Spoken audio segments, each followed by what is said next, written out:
Powered by the Montana Television Network. This is the 10 o'clock news on Q2, Montana's news leader.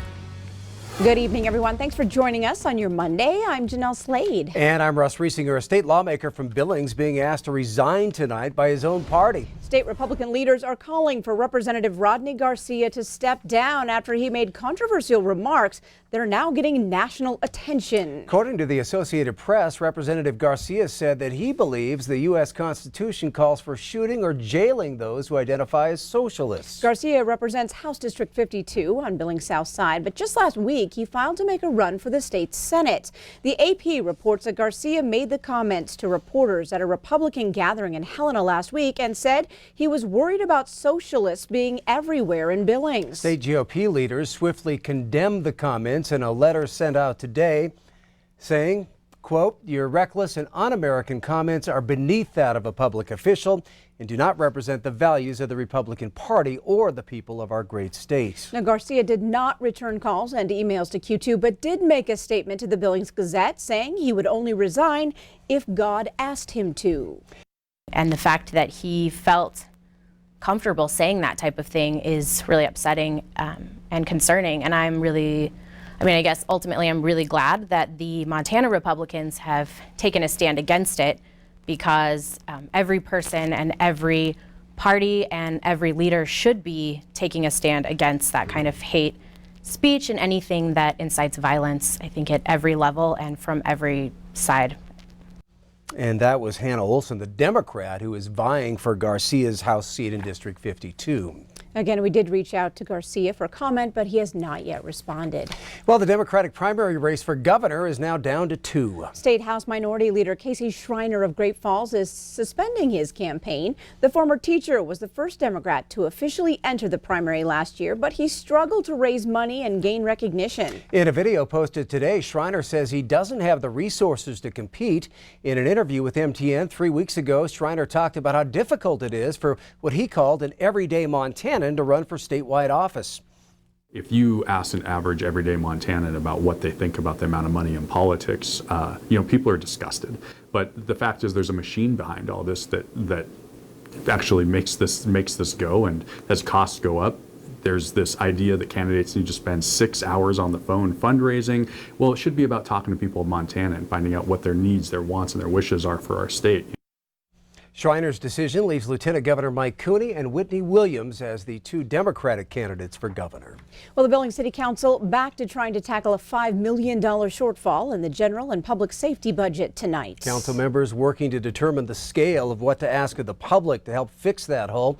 Q2's Mitch Legge was at the meeting and joins us now with more on any decisions made. Mitch? Well, Russ and Jeanelle, over months of discussion, city staff and the city council have identified 7 alternative revenue sources to slightly lower the ask of taxpayers. At the meeting tonight, the council directed city staff to bring back more information on 3 of them. The first is to increase the fines for municipal infractions, like parking and speeding tickets. The proposal is to increase the current $110 fee by $50. The council only has to ask the municipal judge to start charging more for infractions for this to take effect. The second revenue generator is the creation of impact fees on new development. This would charge developers to build in the city limits and bring in less than $1 million, according to city staff. The third is charging people more in the county for firefighting services that they currently receive through the city. Those residents live in what is called the Billings Urban Fire Service Area, or BUFSA. The talk in the council is that the fees charged to BUFSA residents could be more equitable. Because if they have a structure fire or something, they're out, because those fire trucks are way out there, or a first aid call. It puts the citizens of Billings in a real risk situation when you have to travel that far out there. And when they first started, all you had pretty much was wildland fires or grain field fires, because it was mostly agriculture, like you said. So there's a lot more exposure now than there was in 1988. And the clock is ticking for the council to construct a levy. City Administrator Chris Kukulski mentioned the council has to have a first reading of the ballot language for a mill levy by June 8th in order to get it on the ballot. Jeanelle? All right, thanks so much, Mitch. Now, the Iowa caucuses have ended, but right now there's a delay in the results coming in. CBS News expects a four-way race between Joe Biden, Senator Bernie Sanders, Pete Buttigieg, and Senator Elizabeth Warren. Natalie Brand is in Des Moines with the very latest.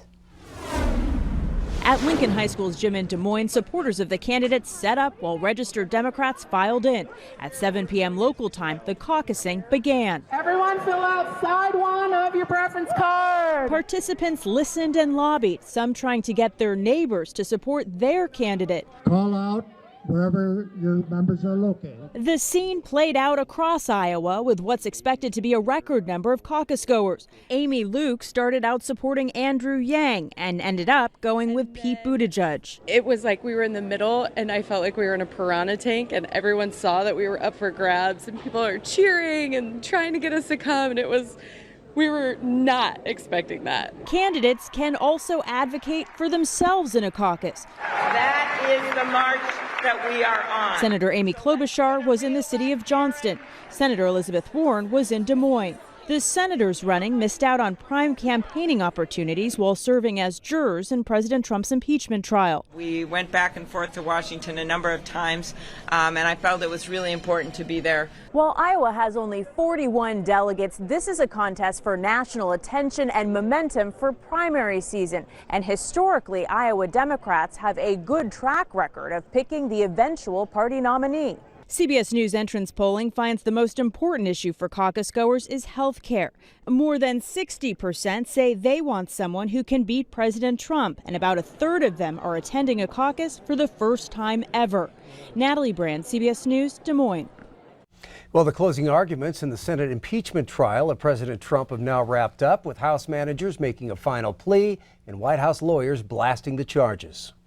This entire campaign of impeachment that started from the very first day that the president was inaugurated was a partisan one. We must say enough.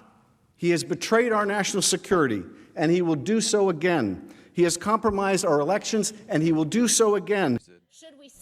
The GOP-controlled Senate is expected to take a final vote Wednesday to acquit the president on both articles. The president calling the proceedings, quote, a totally partisan impeachment hoax on Twitter today.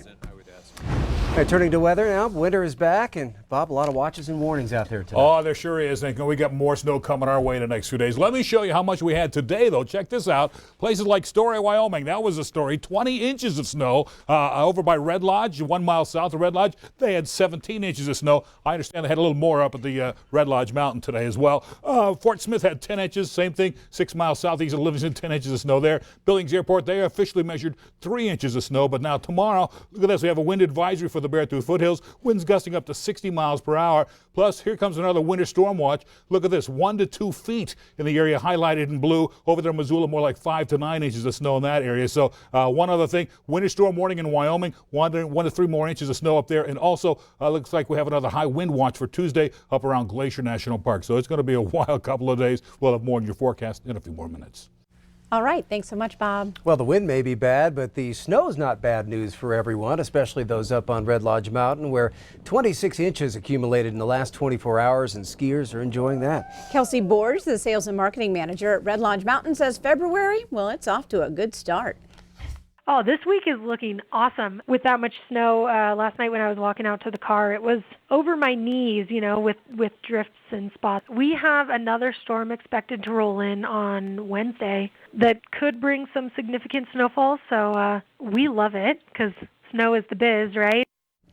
Right now, 61 of 70 runs are open on Red Lodge Mountain. Still to come on your 10 o'clock news, Montana's Attorney General once again takes aim at Montana's opioid epidemic. We have the details on yet another major lawsuit. And in sports, what a turnaround for Big Timber's basketball girls. Scott checks in with the Herders coming up.